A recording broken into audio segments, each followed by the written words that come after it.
बिहार विधानसभा चुनाव को लेकर बड़ी खबर। आज दिल्ली में बीजेपी केंद्रीय चुनाव समिति की बैठक में प्रधानमंत्री नरेंद्र मोदी भी शामिल होंगे।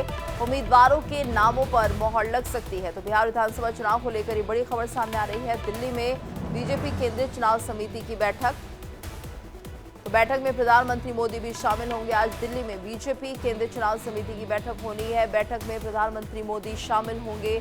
उम्मीदवारों के नाम पर मोहर लग सकती है। तो बिहार चुनाव को लेकर हलचल तेज होती हुई आज बीजेपी केंद्रीय चुनाव समिति की बैठक है, जिसमें कई नामों का ऐलान हो सकता है। उम्मीदवारों के नामों पर मोहर लगाई जा सकती है। तो बैठक में पीएम मोदी भी शामिल रहेंगे। तो बिहार चुनाव को लेकर कैंडिडेट्स के नामों को लेकर मंथन चल रहा था बीजेपी की ये बैठक, और ऐसे में कई उम्मीदवारों के नामों पर चर्चा हो सकती है।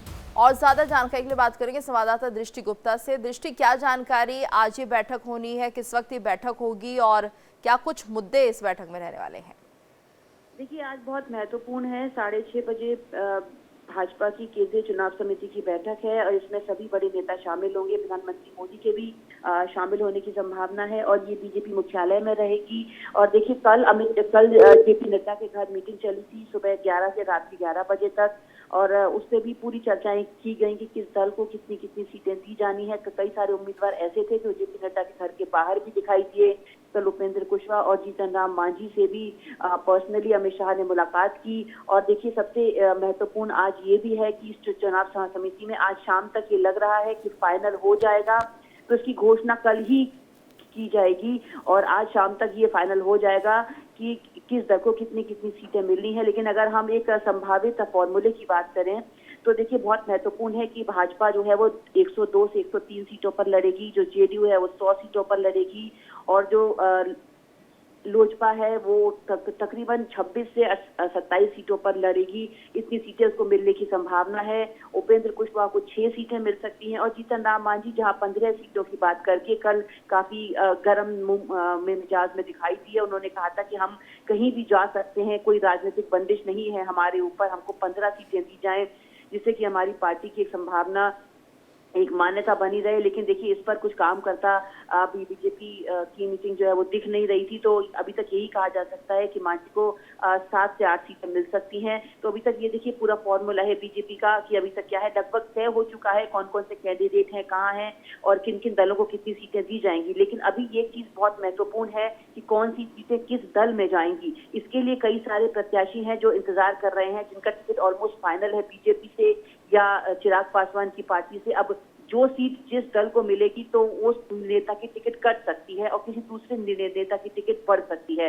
तो इसी को लेकर के प्रत्याशियों में भी, उम्मीदवारों में भी जहां एक तरफ कौतूहल का विषय देखा जा रहा है, वहीं हम लोग भी यही देख रहे हैं कि कब इस चीज का ये मीडिया के सामने रखा जाएगा। तो इसकी संभावना है कि आज रात को 6:30 बजे से मीटिंग शुरू है, तो कह सकते हैं कि कल तक ये लिस्ट सामने आ सकती है। बिल्कुल दृष्टि, और अगर हम बात करें इस बार बिहार चुनाव को लेकर, क्या कुछ क्राइटेरिया निर्धारित किया गया है उम्मीदवारों के चयन को लेकर? क्योंकि पहले हमने देखा था लोकसभा चुनाव जब हुए थे तो सीधे तौर पर उस वक्त जिताऊ कैंडिडेट पर ज्यादा फोकस था। तो इस बार क्या लग रहा है, कौन से क्राइटेरिया बिहार चुनाव के लिए सेट किए जा रहे हैं उम्मीदवारों के लिए? देखिए, बिल्कुल हमेशा ही हर पार्टी यही चाहती है कि एक जीत का फॉर्मूला बने, वो कैंडिडेट को टिकट दिया जाए जो जीते, जिसका जनाधार ज्यादा हो, जिसकी पहुंच ज्यादा हो, जिसको लोग पसंद करें, ताकि अधिक से अधिक मात्रा में वोट हो। देखिए, इसीलिए बहुत समय पहले से आपने देखा होगा कि जो फोक सिंगर हैं मैथिली ठाकुर, उनका भी नाम सामने आ रहा है कि उनको भी टिकट मिल सकती है। इसके अलावा कई और ऐसे नाम हैं जो कि बिहार में बहुत फेमस हैं, उनको भी टिकट दी जा सकती है। और कई ऐसे कैंडिडेट हैं जो लगातार जीतते आ रहे हैं, तो उनको भी अपनी जीत की संभावनाएं ज्यादा दिख रही हैं। कोई नया कैंडिडेट इस बार मुझे नहीं लगता कि ऐसा कैंडिडेट होगा जो या तो सुप्रसिद्ध ना हो या नया हो। ऐसे कैंडिडेट को टिकट मिलने की बहुत कम संभावना है। तो जीत का फॉर्मूला बीजेपी गढ़ रही है और कह सकते हैं कि इसको देखते हुए इस बार वही कैंडिडेट मैदान में आएंगे जिनकी जीत पर बीजेपी को पूरा भरोसा होगा।